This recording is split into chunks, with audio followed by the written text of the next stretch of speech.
سبحان الله العظيم سبحان الله وبحمده سبحان الله العظيم سبحان الله وبحمده سبحان الله العظيم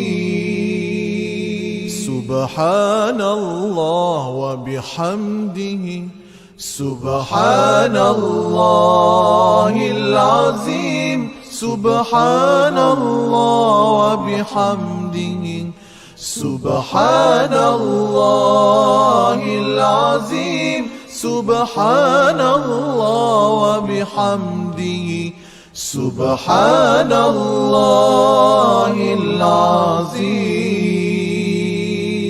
سبحان الله وبحمده سبحان الله العظيم سبحان الله وبحمده سبحان الله العظيم سبحان الله وبحمده سبحان الله العظيم سبحان الله وبحمده سبحان الله العظيم سبحان الله وبحمده سبحان الله العظيم سبحان الله وبحمده سبحان الله العظيم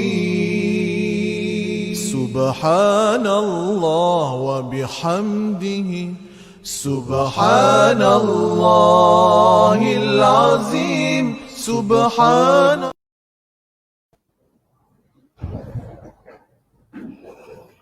أعوذ بالله السميع العليم من الشيطان الرجيم. بسم الله الرحمن الرحيم. كل نفس بما كسبت رهينة إلا أصحاب اليمين في جنات يتساءلون عن المجرمين ما سلككم في سقر قالوا لم نكن من المصلين ولم نكن نطعم المسكين وكنا نخوض مع الخائضين وكنا نكذب بيوم الدين حتى أتانا اليقين فما تنفعهم شفاعة الشافعين فما لهم عن التذكرة معرضين كأنهم همر مستنفرة فرت من قسورة بل يريد كل امرئ منهم أن يؤتى صحفا منشرة كلا بل لا يخافون الآخرة كلا إنه تذكرة فمن شاء ذكره وما يذكرون إلا أن يشاء الله هو أهل التقوى وأهل المغفرة. Sadaqallahul azim.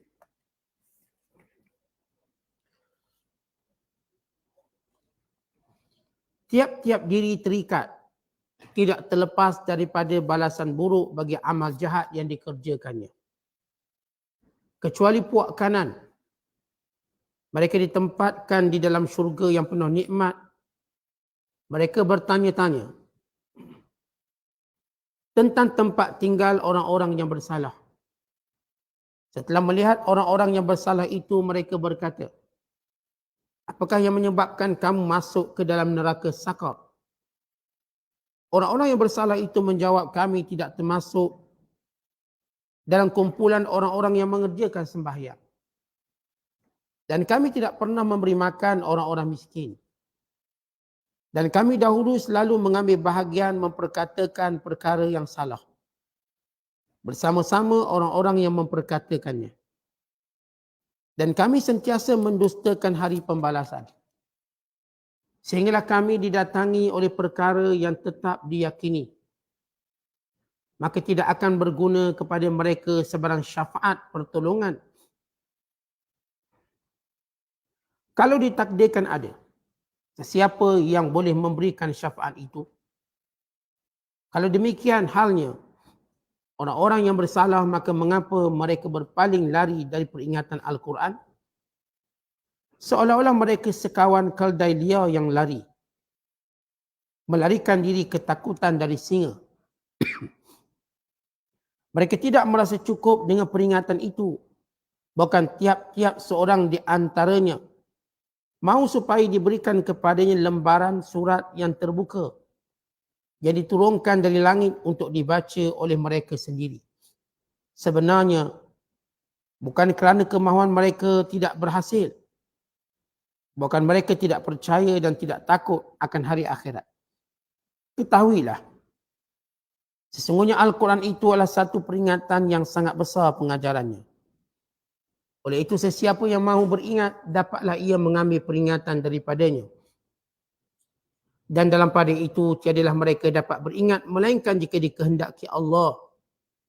Ialah Tuhan yang berhak dipatuhi perintahnya. Ialah jua yang berhak memberi keampunan kepada orang-orang yang beriman dan taat. Kita berada pada ayat-ayat terakhir surah Al-Muddathir. Surah yang ke-74 pada juzuk yang ke-29 bermula ayat 38 sehingga ayat 56. Itu penutup kepada surah Al-Muddathir.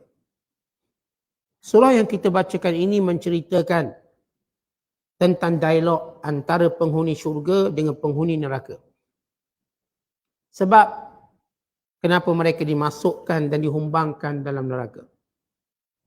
Dan surah ini juga menceritakan kepada kita, ayat-ayat yang kita bacakan, bagaimana Allah Ta'ala menjelaskan watak orang kafir yang menjauhkan diri mereka daripada mendengar kebenaran, mendengar perkara-perkara yang datang daripada Nabi Muhammad sallallahu alaihi wasallam.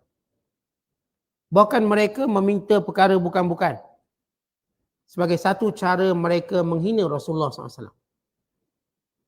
Maka Allah Ta'ala menyebut apakah sebab mereka menghina dan berani menghina Nabi dan menghina apa yang dibawa oleh baginda sallallahu alaihi wasallam. Kemudian Allah Ta'ala menjelaskan, sesiapa yang inginkan peringatan, sesiapa yang inginkan pengajaran, maka ingat ianya berada di dalam kekuasaan Allah Subhanahu Wa Ta'ala. Artinya bila Allah Ta'ala menghendaki seseorang itu mendapat pengajaran lalu beriman, maka inilah kehendak Allah. Supaya manusia merendah diri kepada Allah dan memohon kepadanya.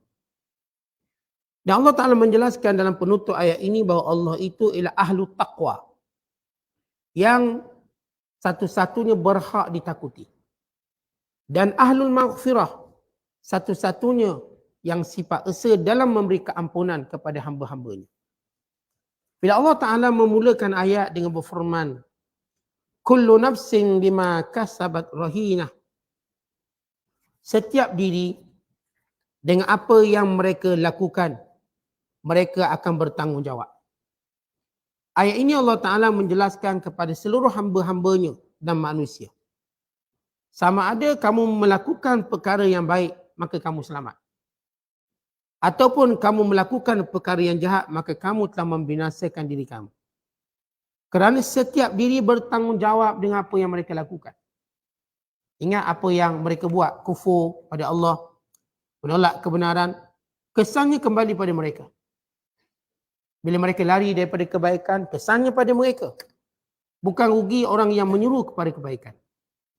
Bukan rugi orang yang memberitahu kebaikan. Tapi rugi kepada orang yang menolak kebaikan. Karena itu Allah menyatakan dalam ayat yang kita bacakan, kullu nafs, setiap diri, bima kasabat, dengan apa yang dilakukan, rahinah, bertanggungjawab. Illa ashabal yamin. Melainkan ashabal yamin. Yang dimaksudkan ashabal yamin, kalau terjemah literalinya maknanya ialah orang-orang yang menerima buku catatan tangan kanan. Ashab, pemilik buku catatan tangan kanan. Tetapi yang dimaksudkan dalam ayat ini ialah orang-orang yang beriman. Yang di dunia dahulu mereka banyak melakukan kebaikan. Maka Allah Ta'ala mengampunkan mereka atas kesalahan mereka. Sama ada kita dah sebut semalam, Allah mengampunkan dosa hamba-Nya dengan 3 sebab. Yang pertama, diampunkan dosa tersebut dengan kebaikan yang dibuat. Kerana setiap kebaikan boleh menghapuskan kejahatan yang lain. Sebagaimana sabda Nabi sallallahu alaihi wasallam, wa atbi'is sayyi'atal hasanata tamhuha. Dan bila mana kamu melakukan perkara jahat, ikuti dengan benda yang baik, dia akan menghapuskan kejahatan. Jadi kalau kita buat benda-benda yang tak elok, kita pun cepat-cepat buat benda baik. Kerana ia akan menebus kesalahan tersebut. Yang kedua, dosa itu diampunkan dengan sebab syafaat yang Allah izinkan. Sama ada syafaat pada Nabi, pada Rasul. Syafaat orang-orang soleh, orang-orang baik. Maka diampunkan dosa. Yang hanya berhak kepada orang beriman. Dan yang ketiga ialah rahmat Allah. Allah yang mengampunkan dengan rahmatnya. Sebagaimana hadis tentang ashabul bitaqah atau sahibul bitaqah. Yang dia buat dosa banyak tetapi dia beriman pada Allah. Maka Allah Ta'ala memberikan kepadanya satu catatan. Di dalamnya terkandung ungkapan la ilaha illallah. Untuk dibawa ke penimbang, mizan dan ditimbang. Maka beratlah kalimah itu. Maka dia pun masuk syurga. Dengan rahmat Allah. Jadi seorang hamba diampunkan dosa dengan 3 sebab. Dan yang belayak dapat ini semua cuma orang beriman. Sebab itu Allah sebut illa ashabal yamin, melainkan orang-orang beriman yang akan menerima buku catatannya tangan kanan. Contoh, bila kita buat dosa, kita akan bertanggungjawab dengan dosa kita. Maka ini kepada umum semuanya. Dan khususnya pada orang kafir. Dia perlu ingat. Apa yang kamu buat, kamu tanggung sendiri. Kemudian Allah Ta'ala menyebut keistimewaan orang beriman. Ada pun orang beriman. Tidak mungkin mereka tak buat salah. Mereka pun buat dosa. Kita orang beriman, kita juga terdedah dengan dosa dengan ruang yang kita ada. Ruang-ruang kita. Maka dengan sebab iman yang benar yang ada. Dan kebaikan yang ada. Dan kecintaan kepada orang-orang soleh dan sebagainya. Maka di sini dikecualikan. Melainkan orang-orang yang beriman. Yang bakal mendapat buku catatan tangan kanan. Kemudian kata Allah Ta'ala. Fi jannatin yatasa'alun. Lalu mereka dimasukkan dalam syurga. Baik dalam syurga apa mereka buat? Selain daripada mereka menikmati nikmat-nikmat dalam syurga, mereka akan bertanya khabar. Dan mereka akan bercakap sesama mereka orang beriman. Maka Allah menyebut, yatasa'alun. Kelak ahli syurga sesama mereka tanya menanya. Anil mujrimin, bagaimana kesudahan orang-orang kafir dulu? Sebab apa? Mereka mempersendakan kita, mereka mempermainkan kita, mereka berbangga dengan dunia mereka, mereka menghina apa yang kita pegang. Sebab itu nak tahulah apa cerita dia. Maka di syurga nak tahu. Lalu mereka saling bertanya-tanya. Dan Allah izinkan ahli syurga bertanya pada ahli neraka sebab apa mereka masuk neraka. Di mana ahli syurga? Allah jadikan pintu-pintu syurga yang mereka masuki. Sebahagian pintu yang mereka masuk keluar. Sebahagian pintu menuju ke neraka untuk mereka melihat neraka. Sebagai satu tanda syukur pada Allah. Orang beriman juga akan melihat neraka sebagai tanda syukur. Kerana mereka terbebas, terlepas daripada neraka. Dan kelak, mereka orang beriman akan mengunjungi neraka kerana beberapa sebab. Antaranya orang beriman masuk neraka untuk memberi syafaat kepada hamba-hamba Allah yang soleh. Kerana ketika mana ahli syurga bertanya, wahai Tuhanku, di mana orang yang sama-sama solat dengan kami, sama-sama berada dalam kebaikan bersama kami. Kami tak jumpa mereka di sini. Maka Allah Ta'ala kata, carilah mereka di neraka. Lalu mereka mencarinya dan memberi syafaat. Yang kedua, orang beriman melihat neraka. Sebagaimana Allah cerita dalam banyak surah. Dan berlaku dialog. Antaranya ahli neraka meminta minuman dan makanan daripada ahli syurga. Afidu alaina minal ma'. Wahai ahli syurga, boleh tak beri kami sedikit air ataupun makanan? Kami nak sikit air. Maka ahli syurga menjawab, innallaha harramahuma 'alal kafirin. Allah mengharamkan air dan makanan kepada penghuni neraka. Tak boleh. Ini dialog, hiwar. Dan antaranya apa yang kita baca malam ini ialah dialog ahli syurga bertanya kepada ahli neraka. Ma salakakum fi saqar? Dah kenapa kamu masuk neraka? Soalan ini bukan nak tahu jawapan. Soalan ini dinamakan sebagai soal taubih wa takhjil. Soal untuk memalukan lagi ahli neraka. Macam kita lah orang tu berlanggar, kita tanya, dah kenapa pula langgar tiang depan besar tu?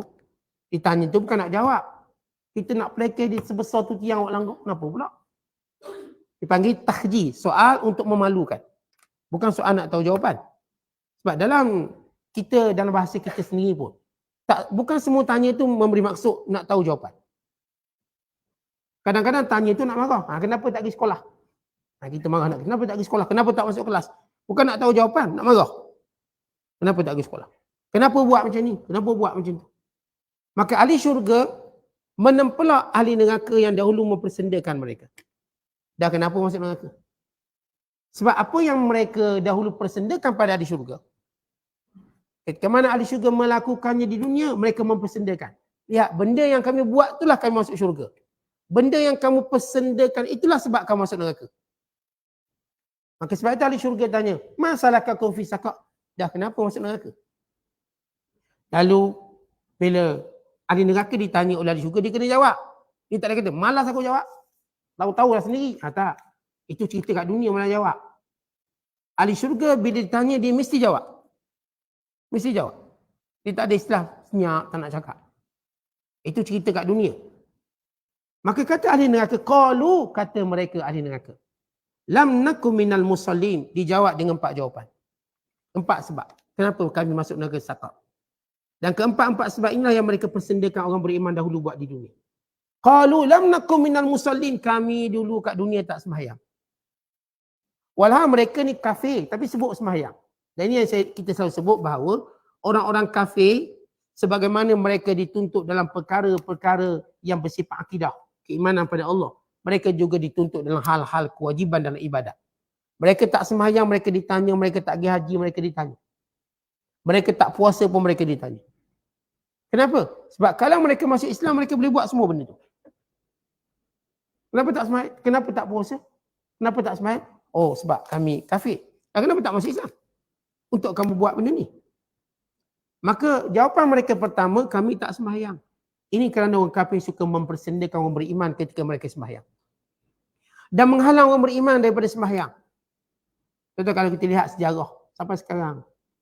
Orang beriman tak pernah halang orang kafir kalau mereka nak buat ritual dalam rumah ibadat mereka. Tapi orang beriman selalu dihalang untuk beribadat di rumah Allah. Baik kita cerita di Palestin bagaimana negara haram Yahudi halang orang Islam nak masuk Baitul Maqdis. Dan di beberapa buah negara yang lain seperti China, seperti India, yang sebahagian tempat menghalang orang Islam untuk sembahyang, untuk memakmurkan masjid. Atau pelbagai sebab-sebab keselamatan lah konongnya. Dan sebagaimana mereka menghalang dibinanya masjid. Kononnya nanti dia pusat keganasan. Bukan sebagian mereka berkata, orang Islam ganas sebab mereka sembahyang. Jadi kita kena jauhkan mereka daripada sembahyang. Dan Rasulullah menyatakan di antara penyakit umat akhir zaman. Nabi menyatakan, datang qudanna ural Islam, urwatan urwatan. Fakullaman taqadat urwah, tasabbasan nasu billati taliha. Fa'awwaluhunna naqdan as-salah. Fa'awwaluhunna naqdan al-hukm. Wa akhiruhunna as-salah. Kata Nabi SAW, Islam akan ditinggalkan satu persatu. Akan ditinggalkan. Dan setiap kali ditinggalkan amalan Islam, mereka melompat pada apa yang masih tinggal. Yang perkara ditinggalkan, perkara pertama yang ditinggalkan ialah politik Islam. Akhirnya hari ini umat Islam lemah sebab mereka tak nak politik. Ada yang senang politik tapi masih rendah. Orang kafir ni politiknya tinggi. Yang paling tinggi kepahaman politik ialah Yahudi. Yahudi duduk mana pun dia akan masuk politik. Dia akan membeli semua orang ahli politik. Di Argentina dibuat satu operasi untuk memiliki Argentina. Walaupun digagalkan oleh rakyat Argentina. Untuk menjadi presiden negara Argentina di sebalik mereka minoriti. Dan Argentina antara penyokong kuat sampai hari ini. Mereka buat. Mereka pergi ke setiap negara, mereka akan kuasai politik. Mereka tak macam kita lah untuk main tepi-tepi tak. Mereka pergi politik sebab mereka sedar kekuasaan politik. Orang Islam lemah dalam masalah itu. Lemah. Baru nak politik Islam, pengganas, teroris. Baru nak politik Islam. Baru nak politik Islam, ni ekstremis. Baru kita cerita nak tegakkan negara Islam, ekstremis. Mereka Yahudi bercerita nak tegakkan negara Yahudi. Mereka tak digelar ekstremis. Mereka nak jadikan Yahudi paling berkuasa, mereka tak disebut ekstremis. Tapi kita orang Islam, nak tegakkan Islam tu ekstremis. Atau yang gelar orang Islam ekstremis, orang Islam sendiri. Apa ekstrim sangat ni? Orang Islam sendiri. Maka kerana kesedaran politik kita amat rendah. Yahudi kat mana pun dia ada, maka dia akan memainkan isu politik paling penting. Dan di Amerika, mereka ada 10% di kalangan ahli kongres Yahudi. Tapi mereka menguasai kongres dan senat. Pelobi-pelobi yang mereka ada. Itu mereka buat. Bayangkan negara Amerika tu, orang Yahudi sikit je. Ramai negara orang Islam. Jumlah Yahudi di Amerika berbanding jumlah umat Islam, ramai umat Islam. Tapi mereka menguasai politik Amerika, lah Amerika bantu orang Israel. Apa lagi? Mereka menguasai politik Jerman, Jerman bantu. Politik Perancis, Perancis bantu. Kerana mereka faham. Kita orang Islam buat politik lemah. Nampak? Nak suruh ngundi pun payah. Jangan cerita benda lain. Undi. Tak apalah tak balik undi. Kita, kesedaran kita. Kesedaran undi pun. Malah lah ustaz balik tahun jauh. Habis duit. Kesedaran rendah. Orang macam kita menyebabkan Islam jatuh. Sebab itu politik. Kepahaman politik Islam kena tinggi dan kena kuat. Tak boleh berkompromi. Dan bab politik kita tak boleh berkompromi. Tak boleh kita merendah diri. Dia kena naik atas. Biar kita sentiasa mendongak tinggi dengan politik Islam yang kuat. Itu dia satu jalan. Sebab itu Nabi kata yang pertama hilang dalam Islam politik. Al-hukum. Wa akhiruhunna. Akhir yang tinggal. Akhir sekali yang akan hilang. As-salah. Dan orang kafir tuan-tuan. Mereka cari macam mana cara nak lemahkan umat Islam. Jauhkan orang Islam daripada solat. Lalu mereka menghina orang solat. Lalu mereka sibukkan orang Islam daripada solat.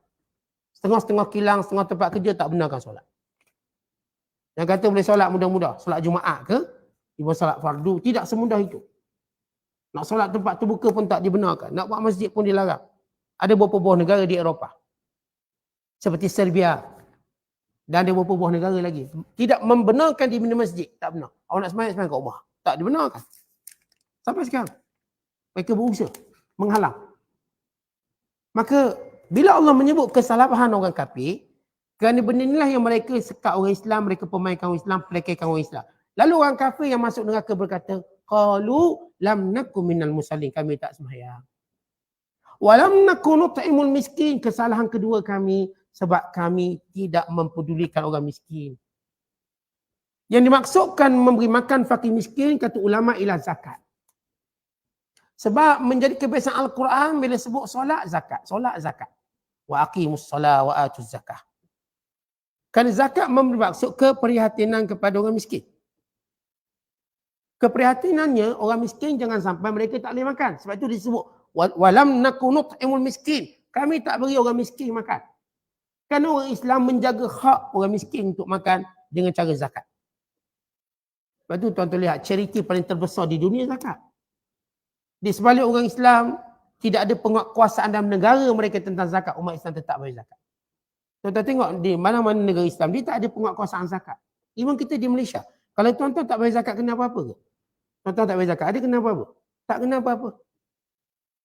Secara undang-undang dunia. Mereka cuba untuk buat satu rang undang-undang mengenakan tindakan pada orang tak bayar zakat, tapi ditentang. Akhir sampai hari ni kalau tuan-tuan tak bayar income tax, teruk. Tak bayar zakat tak ada masalah. Tuan-tuan tak bayar zakat, 10 tahun tak bayar zakat pun tak apa. Dari sudut hukum dunia saya cerita yang kerajaan. Ini kita cerita orang Islam merintah. Jangan cerita orang kafir merintah. Tetapi oleh kerana dia adalah satu benda syariat Allah, tetap orang bayar zakat. Tetap kita katakan jumlah pungutan zakat, baik kita cerita Malaysia atau dunia, satu jumlah yang besar. Bahkan keseluruhannya dicatat pungutan zakat melebihi 500 juta dolar USD. Yang diberi secara terbuka tanpa penguatkuasaan pemerintah. Kita sendiri, tuan-tuan bila kita ada serang agama, kita keluar zakat Allah tak kena apa-apa tindakan kalau kita tak keluar. Kerana syariat Allah. Sama juga sembahyang. Tuan-tuan kalau tuan-tuan tak sembahyang, dia kena hukuman apa-apa tak? Pernah tak kita dengar orang ditangkap sebab tak sembahyang? Orang ketangkap sebab sembahyang saya dengar. Sebab sembahyang. Sebab tak ada tauliah sembahyang, tangkap. Main Jumaat lah. Tangkap. Tapi pernah tak kita dengar orang ni kena tangkap sebab tak sembahyang? Tuan-tuan dah hidup berapa puluh tahun? Kita dah lupa umur. Dah tahun baru dah ni. Berapa kali tuan-tuan dengar orang kena tangkap sebab sembahyang? Berapa kali? Orang yang kena tangkap sebab tak sembahyang. Berapa kali tuan-tuan dengar? Tetapi oleh kerana syariat Allah, tetap akan ada orang solat. Tetap akan ada orang solat. Atau kalau pemerintah tak nak bagi duit bina masjid, tetap orang Islam akan bina masjid. Itu bagaimana agama Allah dipelihara. Tapi dalam masa sama kita kena tahu bahawa Orang kafir dia akan cari apa penyebab orang Islam kuat. Solat kuat. Dan menjaga fakir miskin ini kuat. Dan mereka jauhkan orang Islam daripada benda ini. Dijauhkan. Namun umat Islam tetap. Walaupun tak diwajibkan zakat, kita tetap. Hasil daripada dakwah kesedaran kita, agama yang kita ada, kini kita tetap keluar zakat. Maka orang kafir sebut kami tak beri makan fakir miskin. Ini kesalahan mereka kedua. Dan yang ketiga, wa kunna nakhudu ma'al khaidin. Kami sentiasa mencela, menghina, mempermainkan Islam. Perkataan nakhud ma'al khaidin, kami mengumpat Islam, mengutuk Islam, mengata. Sebab itu kita lihat, tidak ada agama yang paling teruk dituduh, difitnah selain Islam. Ni kalau kena agama lain, padam dah agama lain. Kerana ini agama Allah. Dan ini Allah sebut dalam Quran, yuriduna liyutfi'u nurallahi biafwahihim. Wallahu mutimmu nurih. Walau karihal kafirun. Mereka ingin memadamkan cahaya agama Allah. Allah dengan mulut-mulut mereka, dengan fitnah mereka. Allah tetap menyempurnakan agama. Walau dibenci oleh orang-orang kafir. Walau orang kafir benci. Tetapi apa fitnah yang orang Islam tak dapat? Baik dalam bab aurat, tentang aurat. Fitnahnya macam-macam. Baik dalam bab kita nak belajar agama. Ni ustaz-ustaz yang mengajar agama semua kena fitnah. Penunggang agama, ustaz sampul. Tidak lain hanya untuk menjauhkan biar ustaz-ustaz ni rasa malu, aku tak nak jadi ustaz. Dia gelar. Walau orang lain buat kerja pun dapat duit juga. Yang main sukang dapat duit. Tendang bola lebih kurang gaji 100,000. Kenapa tuan-tuan tak cela benda tu? Dia tendang bola lebih kurang. Bangun celak mata tendang bola. Celak mata tendang bola. Dapat 100,000. Kita puji dia. Bagus. Celak mata menyanyi, celak mata menyanyi. Dapatlah sekali lagu 5,000. Oh bagus. Penyanyi international. Yang ustaz ni celak mata kena baca kitab tu tak boleh ngajar terus. Tak dapatlah sikit RM50 100. Ustaz sampul. Penunggang agama.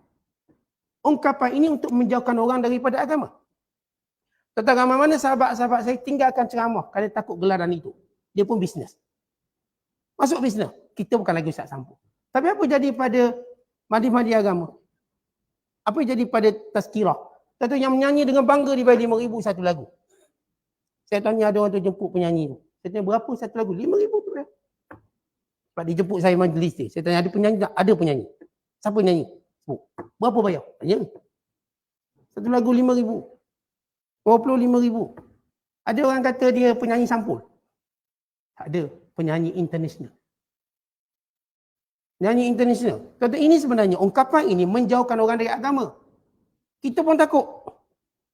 Tok guru ustaz-ustaz semua takut. Takut. Jadi salah dia tunjuk sampul. Back in. Malu kita. Sebenarnya ungkapan itu untuk menjauhkan. Menjauhkan orang Islam daripada berperanan dalam agama. Tuan-tuan kita nak tengok negara tu. Apa penekanan negara tu? Kita akan lihat siapa yang dibayar gaji paling tinggi. Kalau yang dibayar gaji paling tinggi ialah CEO bisnes negara itu tekankan bisnes. Kalau dibayar gaji itu ialah tentera paling tinggi, negara itu negara tentera. Begitu dia memuliakan. Kalau negara tadi yang paling tinggi gaji pemain bola itu negara bola. Memang daripada kecil main bola belaka. Siapakah gaji paling tertinggi dalam negara itu, maka kita tahu kecenderungan negara itu untuk apa. Dia nak benda. Pada zaman Muhammad Al-Fatih, antara gaji paling tertinggi ialah ahli agama. Pada zaman kerajaan Abbasiyah, gaji paling tertinggi ahli agama. Sehingga berebut orang nak jadi ulama. Berebut. Kata bila kita offer gaji tinggi, orang akan berebutlah jawatan tu. Mesti berebut. Tapi bila orang hina jawatan tu dengan duit, orang pun takut nak berebut. Dulu ulama dia beri gaji tinggi. Ni ada allowance kerajaan khas. Orang berebut jadi ulama. Berebut. Akhirnya Islam tersebar dengan begitu cepat. Berebut tulis kitab, berebut, semua berebut. Hari ni kita semua berebut main bola, berebut menyanyi. Semua menyanyi sebab nampak mudah. Majlis kahwin dapat, majlis akikah menyanyi, majlis apa? Sebut di majlis semua dia boleh nyanyi. Semuanya ada, kita katakan persembahan-persembahan. Maka ini cara menjauhkan orang dari agama. Lalu mereka menghina semua benda-benda yang agama. Guru-guru agama mereka hina. Maka jadi lengkang kecil tak apa. Tapi guru lain, ni guru Quran dihina. Kenapalah ustaz? Ngajar Quran ikhlas, tengah ambil duit. Habis dia ingat akaun tu gerak sendiri. Kipas gerak sendiri. Tapi bila subjek lain dia okey pula. Okey. Baguslah tu. Ni ada seorang dia hantar budak tadika. Tadika. Saya tanya berapa awak bayar? Anak ni kecil umur 5 tahun. Berapa awak bayar untuk tadika? Saya bayar sebulan 5,000 tadika. Ada orang cela tak? Bagus. Ini sekolah international. 5,000 bayar. Saya tu berapa jam awak belajar? Hantar pukul 8, Ustaz kau dah boleh ambil. Bayar sebulan RM5,000. Anak umur 4 tahun. Tengok, ada orang celah. Itu kalau hantar sekolah agama 400, penunggang agama RM400. Mahalnya, mahal tu mahal. Tu ajar apa Quran tu. Boleh baca Quran sampai mati. Tapi ini, polemik yang tuan-tuan kena sedar. Mereka menakut-nakutkan manusia dengan agama, dengan penghinaan ahli agama. Sehingga nampak ahli agama ni hina. Pakai kereta besar sikit, cerita lain pula. Pakai kereta buruk, cerita lain pula. Yang penting mereka akan kutuk orang ni. Sehingga orang takut untuk digelar ahli agama. Takut. Dengan fitnah-fitnah yang ada. Untuk lain tak apa. Dengan bangganya pakai kereta bagus. Dengan bangganya rumah besar.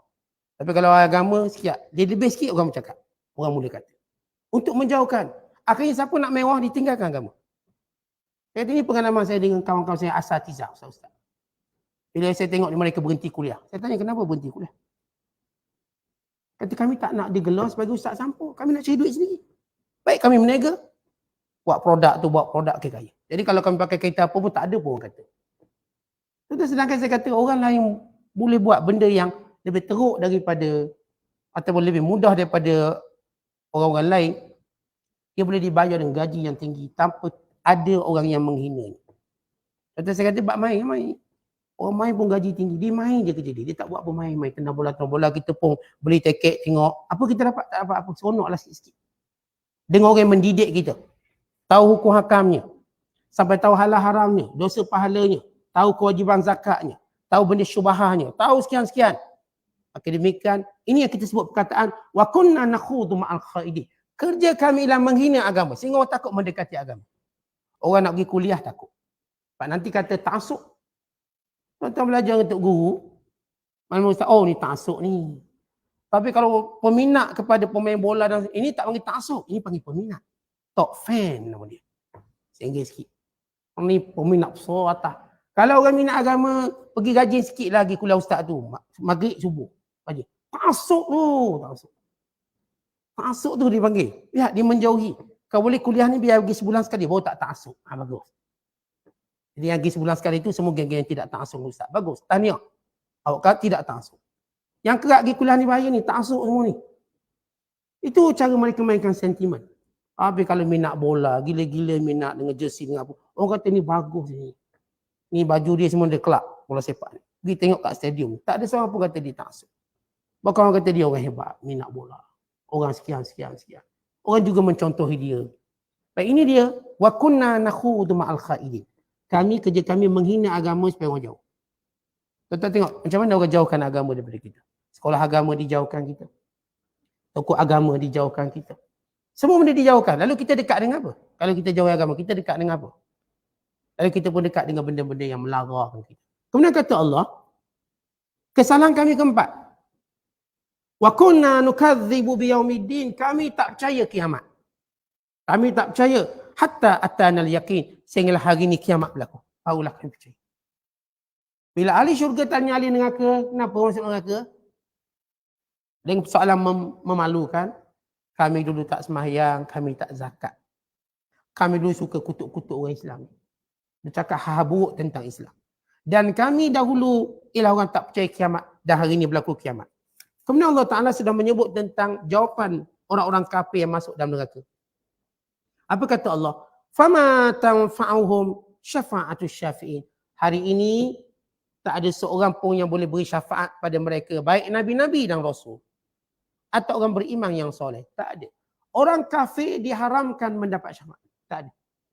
Syafaat hanya diizinkan kepada orang beriman pada Allah. Ini sepakat ulama. Tak ada orang kafir yang mendapat syafaat.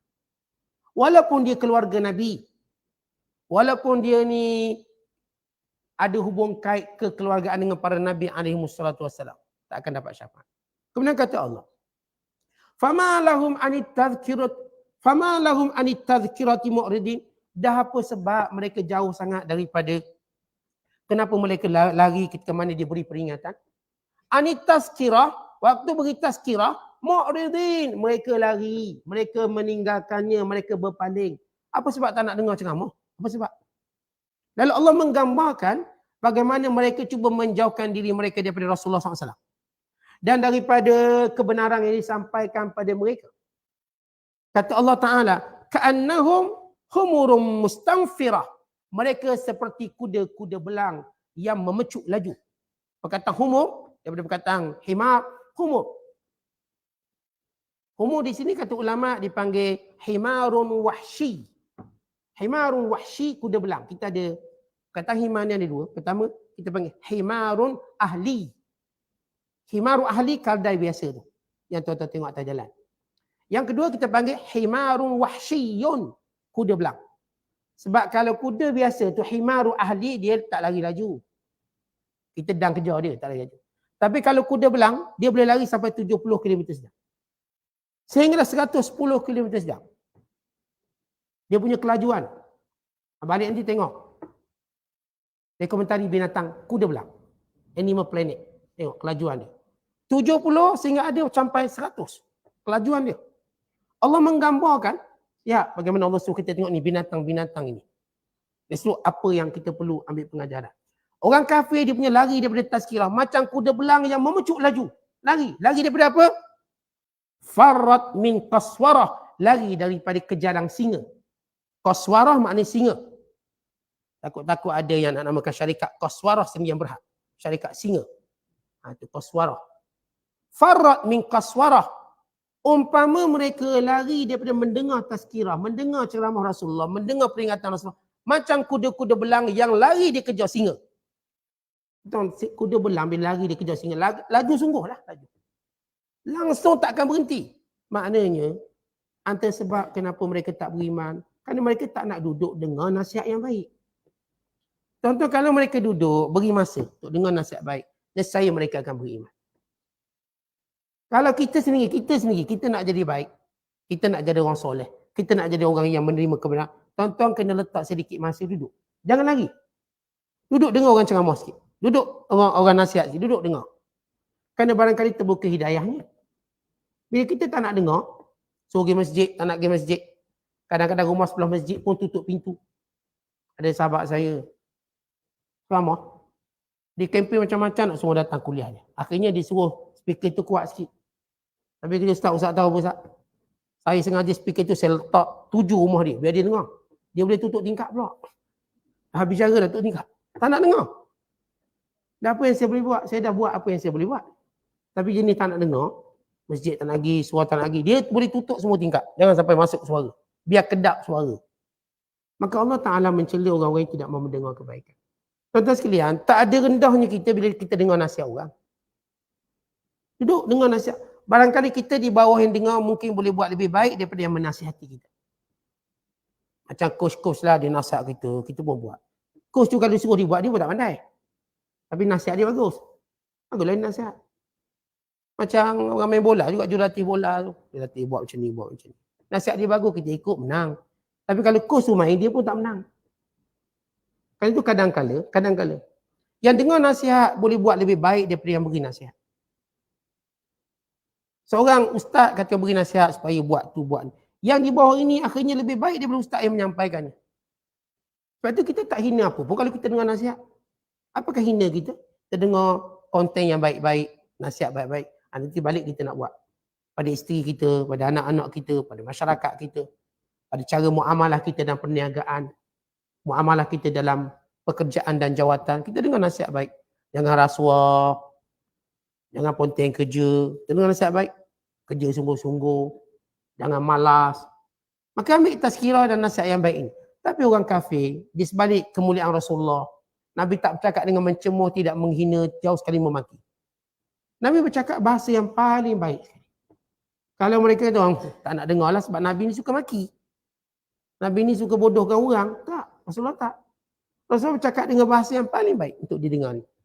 Dan mereka sendiri puji akhlak Rasulullah SAW. Jadi tak ada sebab, bukan kerana kata-kata kasar. Bukan. Kerana mereka sendiri tidak mahu menerima kebenaran. Lari mereka daripada mendengar seumpama lari kuda belang daripada singa. Memang lari jauh sungguh lah. Tak akan paling terus. Kemudian kata Allah. Bal yuridu kullu mri'in minhum. Bahkan setiap orang kafir yang menentang Rasulullah nak an yu'ta suhufan munasyarah supaya mereka diberikan buku catatan. Apa maksud ayat ini? Sebab tu ayat ini katanya diriwayatkan oleh As-Sudi, kata orang-orang kafir Quraisy, La in kana Muhammadun sadiqan falyusbih tahta ra'si kulli rajulin minna sahifah fiha bara'atuhu wa amnuhu minan nar. Kalau Muhammad itu benar Nabi, kenapa tak turun di langit satu catatan dari langit? Yang bila mana setiap orang tu berpagi-pagi, setiap orang tu bangun pagi, dia akan dapati dekat kepala dia, bawah kepalanya satu surat dari langit yang akan berkata bahawa dia terselamat dari neraka. Boleh tak macam tu? Artinya, boleh tak beri jaminan pada kami, kalau kamu Muhammad benar Nabi, kami dapat surat dari Allah langsung, kami terselamat dari neraka. Kami bangun tidur, ada bawah kepala kami surat tu. Dan riwayat yang lain, Abu Jahal datang jumpa Rasulullah. Dan demikian juga kelompok-kelompok yang menyokong Abu Jahal. Ya Muhammad, la in nu'mina bika hatta lan nu'mina bika hatta ta'ti kulla wahidin minna bi kitabin minas sama' unwanuhu min rabbil alamin ila fulan ibni fulan wa nu'mar fihi bittiba'ika. Kata Abu Jahal, wahai Muhammad, kami tak akan sekali-kali beriman sehingga kamu bawa satu catatan daripada langit. Kandungannya berbunyi macam ni. Ni si ajar ni. Dia punya unwanuhu, kandungannya biar bunyi macam ni. Daripada Tuhan sekalian alam kepada fulan bin fulan. Kamu diperintahkan untuk ikut Muhammad. Kami nak surat tu, boleh tak? Tulis surat. Biar Allah tulis surat pada kami. Sebut nama kami. Biar ditulis begini, daripada Tuhan sekalian alam kepada fulan bin fulan, maka ikut Muhammad. Kalau tidak, kami tak akan beriman. Walau cukuplah Quran untuk mereka berfikir dan untuk mereka beriman. Dia punya, mereka cakap ni bukan nak bukti, mereka nak mempermainkan. Macam kita sebutlah, awak ni kalau tak semayang nanti kena seksa. Ada tak orang tak semayang dalam kubur tu bangun dia beritahu dia kena seksa?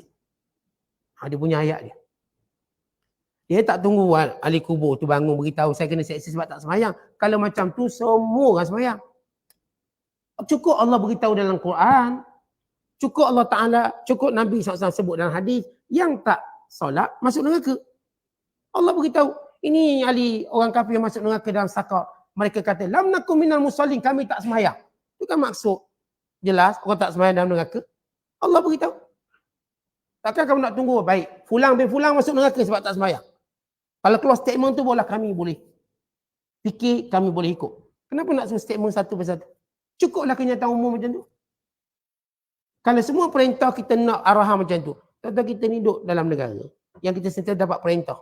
Apakah setiap kali perintah datang dia akan tulis nama? Okey, kita akan naikkan cukai. Fulang bin fulang, kami nak naikkan cukai. Semua rakyat Malaysia dapat surat tu. Tak cukup dia beritahu, okey, kita akan naikkan harga barang. Kenapa tak hantar surat seorang per seorang? Oh, kita nak naik harga barang. Beritahu, okey, daripada kerajaan Malaysia atau daripada sekian kepada fulang bin fulang, kami nak naik harga gula 2%. Tak, dia akan cakap ni, rakyat Malaysia, kami nak naik harga gula 2%. Dia tak boleh sebut siapa-siapa, fulang bin fulang. Kami nak turunkan harga sekian, kami nak naikkan harga sekian, kami nak buat undang-undang. Apakah dia perlu mention setiap seorang nama untuk kuat kuasa undang-undang? Dalam undang-undang betul, okey, kalau si mak mencuri, penjara 2 tahun. Tak, dia semua sebut siapa yang mencuri, penjara 2 tahun kalau sabit kesalahan. Dah, maklum. Tak ada buku undang-undang, tak ada pun tuan hakim disebut nama saya. Kalau saya mencuri, disebut kalau orang mencuri, kenapa tak ada nama saya? Dia nak satu arahan tadi terus bersifat spesifik. Kata mana ada dalam dunia arahan itu bersifat spesifik? Semuanya bersifat umum. Kerana nak manusia itu berubah dan tidak mau malukan dia. Tak mau malukan. Allah tak nak malukan fulan bin fulan. Atau kita pun dalam uslub dakwah, kita tak kata fulan bin fulan masuk neraka. Siapa yang buat macam ni masuk neraka. Kita tidak boleh ta'yin siapa pun masuk neraka. Saya tak nak kata Ali bin Abu ni masuk neraka. Sebab dia tak semayang. Bukan. Kita tak boleh cakap macam tu. Sebab Ali bin Abu mungkin taubat. Tapi kita kata siapa tak semayang, dia masuk neraka. Kalau Ali ni yang tak semayang, atau Abu tak semayang, lalu dia taubat, dia tak masuk. Kita sebut siapa tak semayang. Kalau setiap kali orang buat kesalahan, saya akan mention nama. Okay, saya kata ni yang perempuan ni, senang, kau ngumpat selalu ngumpat, kau masuk neraka senang. Tak, kita tak kata gitu, kita kata siapa yang mengumpat masuk neraka. Jadi senang dengar, masuk neraka, tak jadilah ngumpat, tak taubat lah. Saya ngumpat ustaz sebenarnya. Taubat sini. Artinya, apakah kita kena mention nama ni? Paudi ni ahli neraka? Tak boleh. Sebab Islam nak bagi ruang taubat. Islam tak nak malukan mana-mana orang. Mana-mana ulama jahat tidak bercakap benar tempatnya dalam neraka. Dia tak sebut ulama jahat nama fulan bin fulan. Tidak, siapa ulama jahat? Dan kalau dia tahu dia salah, dia tahu maka untuk jadi balik ulama baik. Itu uslub dakwah, uslub Quran. Sebab itu sepakat ulama, haram kita mentakyinkan fulan bin fulan masuk neraka. Dan sebagaimana kita juga tak boleh sebut fulan bin fulan masuk syurga. Nanti dia pula jadi sombong. Okey, Ali bin Abu masuk syurga. Ustaz tahu mana? Saya nak sebut, Ali kan sengaja sembahyang. Tidak, Ali bin Abu masuk. Pun saya tak boleh cakap macam tu. Saya cuma cakap kalau awak jaga solat masuk syurga. Imam awak bernama Ali, bernama Abu, bernama Asang. Apa saja kalau awak jaga solat, awak masuk syurga. Sebagaimana saya tak boleh ta'yin. Ta'yin maksudnya menentukan nama fulan bin fulan ke syurga. Kerana ilmu Allah tahu. Saya tahu mungkin kalau kita cakap macam tu dia boleh sombong. Mungkin. Dan dia berubah akhirnya. Yang saya juga tak boleh kata fulan bin fulan masuk neraka. Ni ada seorang perempuan tak tutup aurat. Saya tahu nama dia. Misalnya. Sebutlah nama dia apa. Saya kata, okey, awak nama sekian-sekian masuk neraka. Tak boleh, diharamkan. Tapi saya kata, kalau awak tak tutup aurat, menjadi sebab masuk neraka. Maka awak fikirlah, awak nak kekal tu, tak nak pakai, nak buka aurat ataupun tidak. Dan ini dia uslub dalam Quran. Kalau sebut nama ni tuan-tuan, jadi jahat sangat. Tabbat syada Abi Lahab bin Watab. Celakalah Abu Lahab. Itu jahat sangat. Memang tak ada benda dah, memang boleh sebut. Fir'aun sebab jahat sangat. Bunuh ramai. Dia duduk marah Musa sebab bunuh seorang. Musa. Mu tu bunuh orang kenapa? Dia bunuh 1000. Cara dia nak apa ni, kita katakan nak main media. Sebab Fir'aun kuasai media macam Yahudi kuasai media. Nabi Allah Musa tersilap bunuh. Orang tu gaduh, Nabi Musa kata jangan gaduh lah. Kau suka akulah aku nak gaduh. Musa pun tumbuk sebiji. Ghalibnya tumbuk tak mati. Orang main tinju, main apa ada mati kena tumbuk. Ghalibnya tak. Musa AS dia pun tak tahu kekuatan dia setara tu. Sebab dia tak pernah training tumbuk orang. Tumbuk mati. Bila mati dia tumbuk kerana cegah orang ni daripada zalim Bani Israel. Tak sengaja. Waktu mana Musa kembali sebagai seorang rasul. Berdakwah kepada Fir'aun. Fir'aun kata, mu tu bunuh orang apa cerita Musa? Fir'aun lupa kejahatan dia yang beribu bunuh orang. Cerita sama. Yahudi kata ni Hamas bunuh orang. Dia bunuh puluh ribu senyap. Dia mainkan media kononnya Hamas ni jahat. Bunuh orang. Bunuh warga sivil Israel. Bunuh kanak-kanak. Bunuh perempuan. Tapi dia ni tuan-tuan dah beratus ribu dia buat. Itu cara media Fir'aun. Dulu dan sekarang. Kesalahan dia ditabrirkan betul. Kesalahan walau kecil macam besar sangat. Musa tu bunuh tak sengaja macam besar sangat. Musa bila cakap macam tu dia katakan aku tak sengaja. Musa tak jawab balik yang kau tu Fir'aun lagi banyak pun. Sebab benda tu fikir sendiri. Benda tu kan nampak. Kata hari ni dunia nampak. Berapa kerap orang Islam bunuh Yahudi. Dengan berapa jumlah Yahudi bunuh orang Islam kanak-kanak, wanita orang tu. Secara terang-terangan. Statement yang terang. Mereka sendiri berkata kami nak bunuh semua orang Gaza. Ini budak pun kami nak bunuh. Sebab apa nanti besar jadi pejuang. Kami bunuh. Statement mereka. Mulut ke mulut. Tuan-tuan hari ni dengan TikTok, dengan sekian merakamkan semua kata-kata. Tentera mereka, IDF mereka, rakyat mereka, wanita mereka, semua. Agenda mereka sama nak bunuh semua. Tuan-tuan dunia tengok. Sebab itu disebut oleh beberapa pakar politik dunia. Sokongan pada Israel semula dah hilang.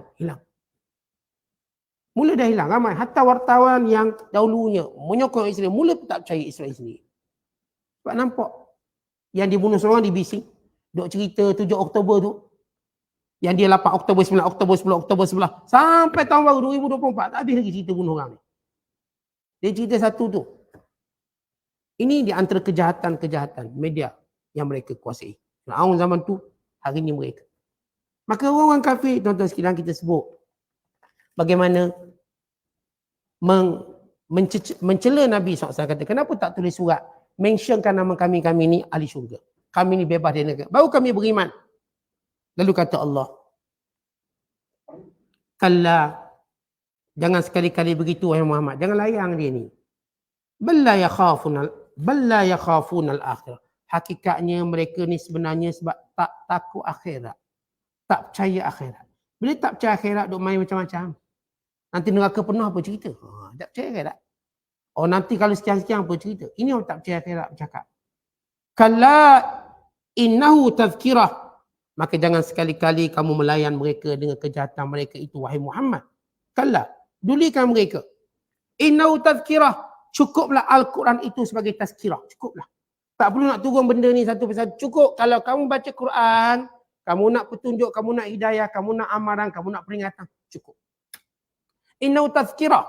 Sebab itu Allah Ta'ala turunkan Quran dan Allah pelihara dia sampai hari-hari kiamat. Cukup dia sebagai peringatan pada semua manusia. Faman syaa dzakara, dan siapa yang ingin mendapat petunjuknya. Wa ma yadhkurun, dan tidak akan memperoleh petunjuknya illa an yasha Allah, melainkan dengan kehendak Allah. Artinya supaya kita tuan-tuan, kita tahu siapa yang berusaha nak petunjuk, maka Allah akan tunjuk.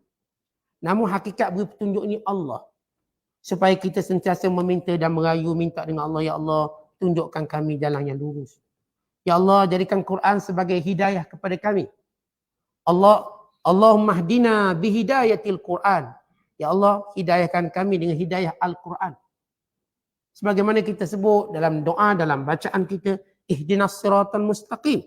Tunjukkan kami jalan yang lurus. Bila Allah kata siapa yang nak peringatan, dia akan dapat peringatan. Tapi ingat, itu kehendak Allah. Supaya jangan kita kata, sayalah yang mencari hidayah, bukan Allah bagi. Sayalah yang bijak baca Quran, bukan Allah bagi.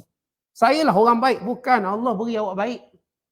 Baik, saya usaha untuk jadi baik, betul? Awak usaha untuk jadi baik. Tapi yang menjadikan, yang memilih awak jadi baik ialah Allah. Saya memilih untuk menjadi orang soleh. Tapi bukan dengan kudrat saya. Dengan rahmat, dengan pemberian Allah. Allah lah yang jadikan saya orang soleh. Supaya kita sedar tuan-tuan, antara kelebihan kita dapat, jangan duk pandang titik peluh kita, jangan duk pandang usaha kita, jangan. Itu tak ada apa-apa. Ini anugerah Allah. Kalau hari ni kita jadi soleh, kita boleh sembahyang, kita boleh puasa, kita boleh baca Quran, kita boleh jadi orang baik kerana Allah Ta'ala beri pada kita. Sebab Allah dah sebut di sini, siapa yang Allah kehendaki. Dan ini apa yang Allah kehendaki untuk kita. Maka kita bersyukur pada Allah. Kalau Ustaz, saya sendiri, saya malam-malam qiyam, saya sekian-sekian. Sebab tu saya jadi baik. Dan keturunan saya keturunan ke-18, sebagaimana Ustaz tahu, Syekh Abdul Qadir Jilani. Keturunan 18. Belah mak saya, belah bini saya sekian. Kenapa nak bangga? Awak memang boleh ikhtiar, tapi yang begitu Allah. Sebab tu orang beriman dengan hidayah yang dia perolehi, sentiasa merendah diri. Sebab dia tahu Allah pun boleh ambil. Dan yang Allah beri pada kita. Rajin kuliah, lepas tu malas kuliah. Allah boleh. Sebab tu kita tahu, saya rajin sebab saya. Tak, ini kerana Allah kehendaki pada kita.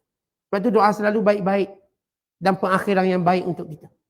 Dan biarlah sentiasa kita bimbang bila kita melihat kebaikan ini kerana hasil usaha kita. Kita bimbang. Ayat itu, perasaan tadi, merosakkan ibadat kita.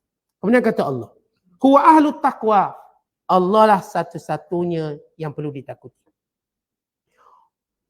Wa ahlul maghfirah. Dan Allah lah satu-satu tempat kamu memohon keampunan. Jadi tuan-tuan di sini kita lihat Allah beri kita dua jalan. Kita nak jadi baik, ada dua jalan. Allah kata kebaikan ini aku yang berkehendak. Maka Allah menyebut ahlu taqwa dengan ahlu maghfirah. Belajar untuk takut Allah. Dengan cara melaksanakan seluruh perintah tinggal larangan. Yang kedua, belajar terus untuk mohon ampun pada Allah. Bila seorang hamba dia melakukan dua benda ini, iaitu melakukan jalan-jalan ketakwaan pada Allah, takut pada Allah, dan memohon ampun kepada Allah, maka dia orang yang dikehendaki oleh Allah untuk mendapat hidayah. Di dalam hidup kita tuan-tuan sentiasa patuh perintah Allah. Dan hidup kita sentiasa mohon ampun pada Allah. Maka dengan itu Allah akan menghendaki kita untuk menjadi orang-orang yang baik. Orang-orang yang sentiasa mendapat pengajaran daripada wahyu yang diturunkan, daripada Al-Quran yang kita baca, yang kita dengar. Wallahu a'lam bissawab. Assalamualaikum warahmatullahi wabarakatuh.